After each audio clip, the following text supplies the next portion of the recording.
We're going to be replacing the battery for your key fob today. Show you how to change the battery on your car remote. First thing that we're going to do is, you can see there's a little tab here. We're going to slide this over, and when I slide that over, then I can pull my key up and it releases my key. We can just use this key, and some people will just use the key, and you can see here, and you're going to put it in here and you can pry it up. I don't really like to do that. It feels like it could get damaged.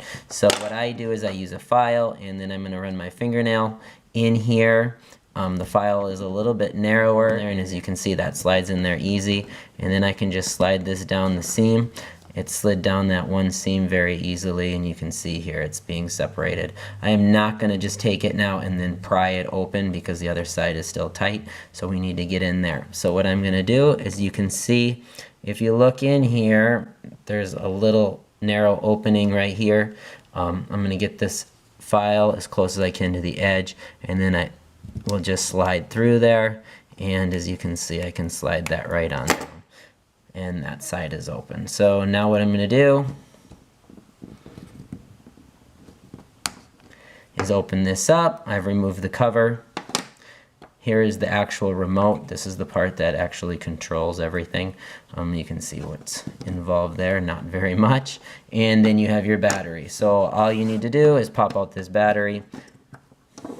This one is CR2032, and I have gone online and I have ordered one of those. So next thing you do is you get your new battery, and you are going to take that battery and you will pop this back into place.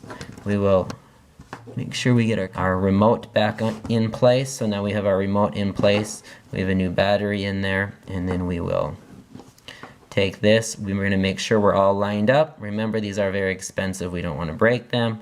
And then we will just begin the squeezing process, and it will all clip back in nicely. And take your key, you can see where the wider opening is, and you just push that right back in, and we are good to go, and we have a working remote. So good luck to you, and hopefully it all goes well. Panasonic batteries, CR2032. A lot of people get concerned. They're like, oh my gosh, if the battery runs out, I'm not going to be able to get into my car. If you look right here on the front of your remote, you can see this little tab. It's going to slide to the side, and you'll slide that over, and when you pull up, your key will come out. So you can always, if you have an issue, get into the vehicle. What is that?